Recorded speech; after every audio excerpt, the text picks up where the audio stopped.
suis perdue, c'est à force de tourner comme ça. À la fin de la journée, c'est catastrophique. On est de retour. Merci beaucoup à Magali et Irina. Vous voyez la chance qu'on a d'avoir de la harpe, du violon toute la journée. On est quand même gâtés. Et alors, celle qui va me rejoindre sur la scène, vous la connaissez, c'est obligé. Vous avez déjà vu sa tête. On l'aime beaucoup. Elle nous fait rire surtout. Mais c'était pas son plan au départ. C'est Caroline Vigneault. Bienvenue, Caroline. Voilà. Bonjour. Comment vas-tu? Bah hyper bien, comme une meuf qui s'installe sur un disque, c'est pas tous Un les disque jours. qui tourne? Ouais. Ouais, c'est à côté d'une harpe. Oui. Voilà. J'avais très La journée envie de jouer commence de la bien. harpe. La journée commence bien. Ouais. Comment ça va? Bah franchement super bien. Et vous? Ouais, ça va. Bah, moi, je commence à avoir un peu le tournis, mais écoute, ça va le faire.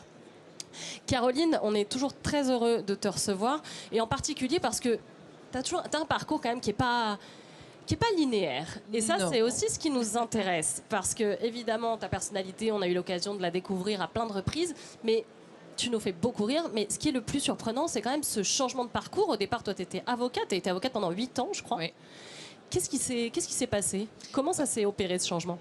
Bah déjà avocate parce que j'ai été éduquée pour faire des études dans des familles un peu classiques et la question c'était pas est-ce que tu vas devenir humoriste ou comédienne, ça n'était pas possible. Donc j'ai choisi le métier, je pense que c'était le plus proche de ce que j'aimais, la scène. C'est pour ça que j'ai choisi avocate. Et ensuite il m'est arrivé un accident de vie que beaucoup de gens ont vécu. J'ai perdu mon grand-père et quand mon grand-père est mort, j'ai réalisé assez tardivement que du coup moi aussi j'allais mourir. Et le plus dingue, c'est que quand mon grand-père Robert Schneider est mort, les gens ont continué à vivre comme si c'était rien passé. Ma vie à moi a été crachée et le monde a continué à tourner. Donc je me suis dit, même quand moi je vais mourir, tout le monde n'aura rien à foutre. Donc je vais arrêter de donner à tous ces gens autour de moi de l'importance alors qu'ils viendront même pas à mon enterrement. Et donc c'est le moment où j'ai la sensation de me remettre les mains sur le volant et de me dire, en fait, je peux faire ce que je veux de ma vie. Il faut que j'arrête d'écouter. Et c'est là que je me suis dit, mais pose-toi 2 secondes. Ok, t'es avocate, t'as fait des études, super, t'as un gros cabinet américain, tu gagnes bien ta vie, super. Bon, Ouais, c'était quand même une belle réussite. Ah, mais super. Malgré tout. J'ai même passé un concours d'éloquence que j'ai eu, tout allait vraiment bien. Sauf qu'à un moment donné, je me suis dit, mais est-ce que ça suffit à remplir ta seule et unique vie? Et là, c'est tombé comme un coup près, quoi. Bah non. Qu'est-ce qui te manquait le plus? Le faire rire les gens. Enfin, je l'ai toujours fait. Moi, je le dis toujours, ma première scène, c'est l'église. J'étais petite, mes grands-parents m'emmenaient à l'église et je lisais des textes. Rigoler, c'est pas l'endroit a priori le plus fun? Non, lettre de Saint Paul apôtre aux Corinthiens. Ouais. Tu vois, il n'y a pas beaucoup de vannes. Mais j'avais des gens, je baissais les micros. Et je me souviens, dès que j'arrivais au bas du texte, je ralentissais pour rester plus longtemps sur scène. Ah oui. Donc j'avais vraiment ce truc, j'ai toujours aimé prendre la parole en public. Et donc je me suis dit, bah allez hop, on y va. Et donc le moment difficile, c'est quand tu as cette idée folle et tu as tout le raisonnement à côté qui te dit non, ça se fait pas. T'es avocat, t'as fait des études, 7 ans d'études pour arriver là, 8 ans d'avocature, on balance pas tout à la poubelle. Mais donc, si. Eh bien si, et grâce à un truc que je vous donne à tous, si vous hésitez à prendre une décision, même pour les entrepreneurs, c'est génial. Quand tu as une grosse décision à prendre et que tu n'y arrives pas, il y a un truc qui marche hyper bien, c'est pile ou face. Wow. Tu prends une pièce, pile je change de vie, face je reste avocate, pile je deviens humoriste, face... C'est radical. C'est radical, mais moi j'avais besoin de ça parce que je n'arrivais pas à prendre cette décision, elle était impossible à prendre. Et donc ta présence là aujourd'hui et tout le reste, on te doit une pièce qui s'est tournée du bon côté. Non, alors c'est même pas du bon côté, c'est que tu lances la pièce et une fois que tu regardes le résultat, c'est pas le résultat qui compte, c'est ce que tu ressens.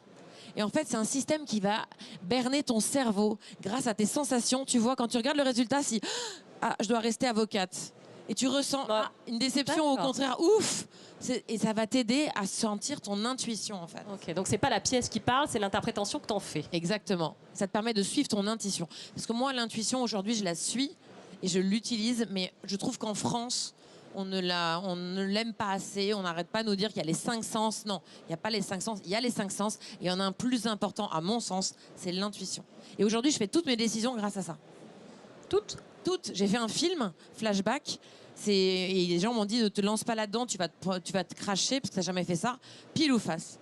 Là, j'ai un nouveau spectacle qui arrive en janvier au Théâtre Édouard VII. Et alors, c'est une nouvelle expérience parce que, en plus, je l'ai écrit, je l'ai mis en scène, ce que j'ai déjà fait sur mes précédents.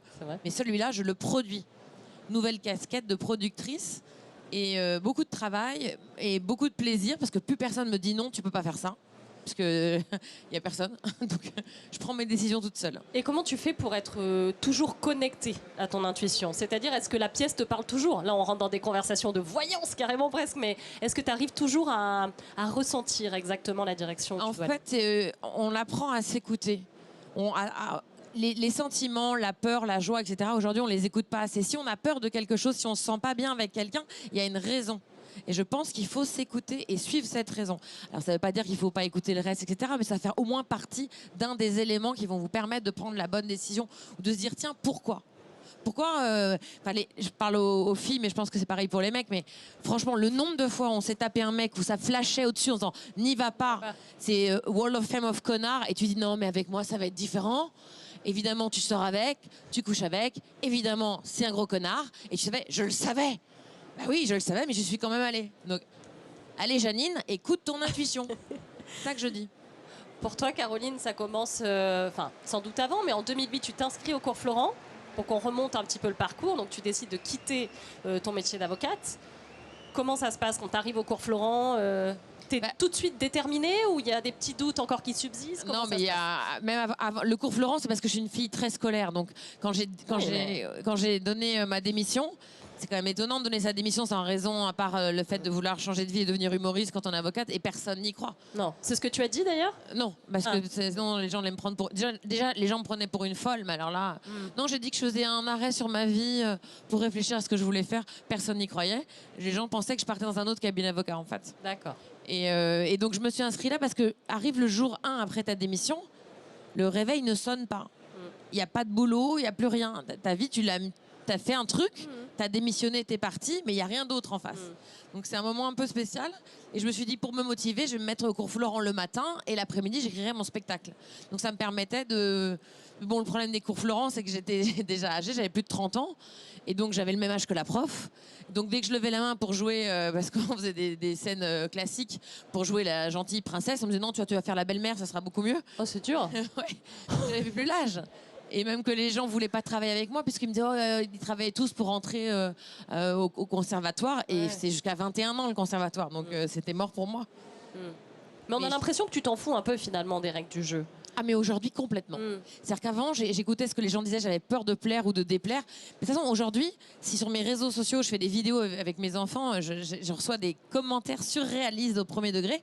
Mais si demain, je tweete j'aime les framboises, je vais me faire insulter en me disant oui, et qu'est-ce que t'as contre les cerises, connasse?